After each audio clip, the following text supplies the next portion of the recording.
you know that there's a very vocal contingent of fans that have taken issue with the way ammo works. id Software made a big effort to expand the game into a more engaging experience for newcomers and general audiences, with more level variety and platforming and more incidental combat encounters and tutorials, but at the same time they made the combat more tactical and resource focused.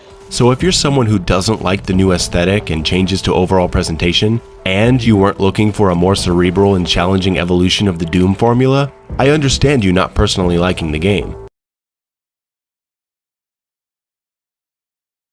Alright, let's actually engage with this properly, because Mayo's argument sounds airtight on the surface, but it quietly slips a few assumptions past you that deserve to be challenged.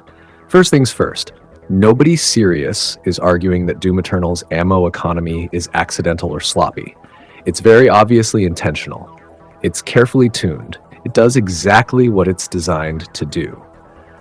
The real disagreement is whether what it's designed to do is actually good design for Doom, or whether it confuses enforced behavior with player improvement.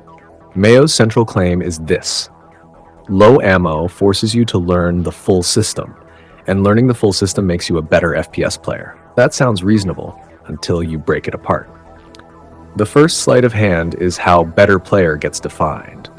In this framing, a better player doesn't mean someone who adapts creatively, improvises under pressure, or expresses mastery in different ways. It means someone who executes the intended loop correctly. That's not the same thing. Doom Eternal doesn't ask, how do you solve this fight? It asks, can you perform this sequence of actions under stress? That's execution, not expression. When Mayo says low ammo makes you smarter, what he really means is that it narrows your options until only the correct ones remain. You're not learning because you discovered a better solution. You're learning because the game removes alternatives until compliance is the only path forward. That's not inherently bad, but it is a very specific philosophy, and it's not the only way to design skill growth.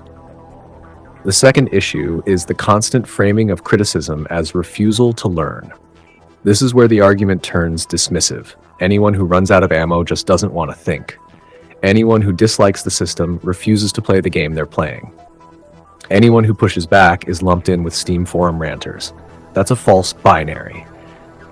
You can understand Eternal systems perfectly and still dislike what they prioritize. You can master the loop and still feel it's restrictive. Learning a system does not obligate you to praise it. And more importantly, difficulty does not equal depth. Low ammo doesn't magically make decisions deeper, it just makes them more constrained. When ammo is extremely scarce, the choice often becomes obvious, not interesting. You're not weighing options, you're checking meters. The game tells you, this gun is empty, that enemy is fodder, this tool refills ammo, that one refills armor, so you rotate tools accordingly. That's not emergent decision-making, that's resource bookkeeping under pressure. Mayo praises how Eternal forces weapon switching, but this is where classic Doom and even Doom 2016 diverge sharply. In those games, weapon switching was situational and expressive. You switched because the situation called for it, not because your ammo count hit 0. You could brute force if you wanted. It wasn't optimal, but it was possible. In Eternal, brute force isn't discouraged, it's removed. Low ammo doesn't guide you toward better play. It removes bad play as an option entirely. Again, that's a design choice. But let's not pretend it's the same thing as teaching mastery. Then there's the chainsaw argument. Mayo frames the chainsaw as a tool players misunderstand, something to be used proactively, not reactively. That's fair.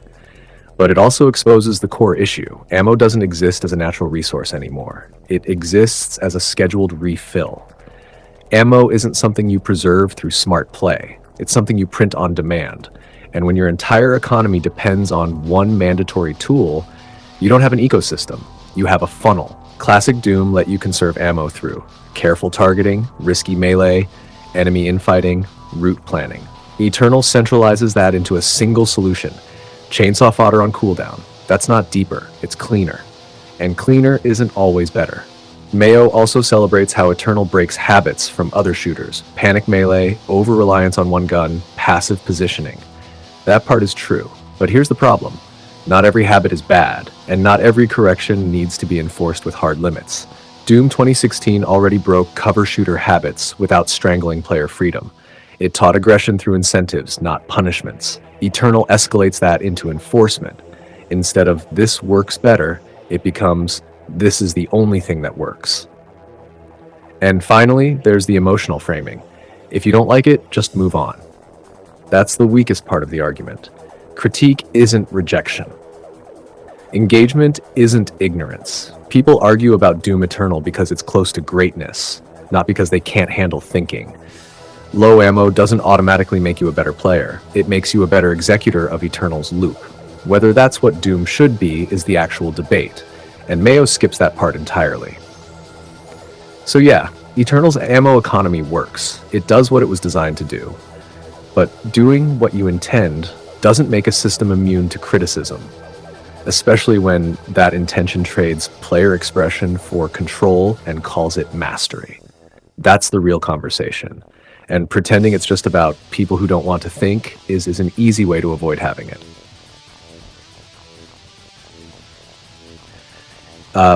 When you step out of the YouTube bubble and actually look at what players and critics have been saying online for years, the idea that low ammo automatically makes you a better player stops looking like a universal truth and starts looking like a very selective reading of feedback.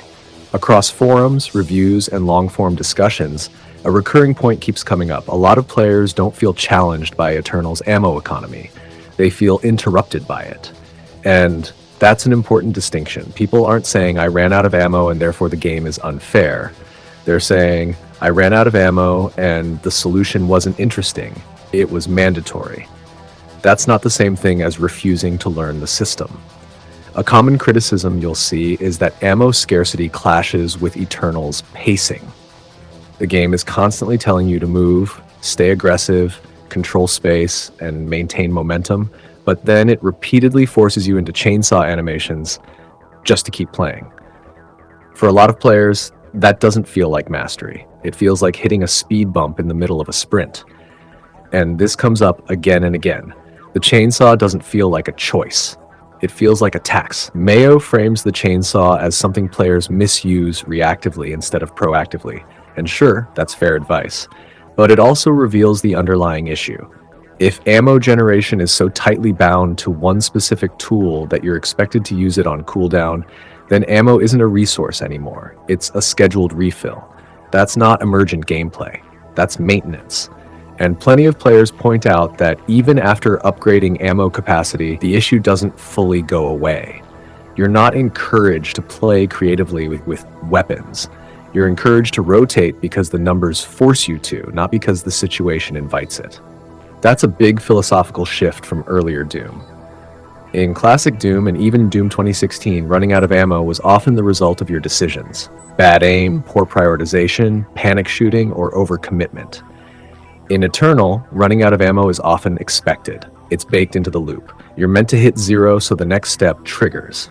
That's not teaching you to be resourceful. It's teaching you to follow the script. Another criticism that comes up a lot is how this system affects player expression. When ammo is extremely limited and refills are centralized, the range of viable approaches shrinks. You're not solving fights in different ways. You're executing the same loop with slightly different inputs. And that's why some players describe Eternal's combat as feeling more like choreography than improvisation. Not because it's shallow, but because it's rigid. Mayo celebrates that rigidity as depth, but many players experience it as constraint. And that's not because they don't understand the mechanics. It's because they do understand them and don't like what they prioritize. There's also the point that Eternal quietly undermines its own scarcity argument. Fodder enemies respawn or are placed specifically to feed chainsaw refills. Ammo scarcity isn't truly about survival, it's about pacing you through the intended loop. You're never actually meant to be starved long term. You're meant to dip low, perform the ritual, and refill. Which again raises the question, is this making you a better FPS player or just a better Eternal player? Those aren't the same thing. Being good at Eternal means being good at Eternal's systems. It doesn't automatically translate to broader shooter mastery, and it certainly doesn't invalidate criticism from players who prefer systems that reward adaptability over compliance. And that's the part Mayo never really engages with. He treats criticism as refusal. He treats preference as ignorance. He treats disagreement as a skill issue. But the reality is simpler. A lot of people understand Eternal's ammo economy perfectly and still think it trades freedom for control. Low ammo doesn't inherently make you smarter. It just makes the wrong options impossible. Whether that's good design or not depends on what you think Doom should be. And that's a conversation worth having. Not one worth shutting down with git gud, energy, and victory laps. Because when a mechanic consistently divides experienced players, that's not a sign everyone else is wrong. It's a sign the design made a very specific choice, and not everyone agrees it was the right one. So that's really where I land on all of this. Doom Eternal's ammo economy does exactly what it was designed to do. It forces engagement with the full system, it pushes weapon rotation, and it keeps players locked into a very specific rhythm. But doing what you intend doesn't automatically mean you made the best call. For a lot of players, low ammo doesn't feel like growth. It feels like management. It doesn't feel like discovery. It feels like compliance. And understanding the system doesn't magically make that feeling go away.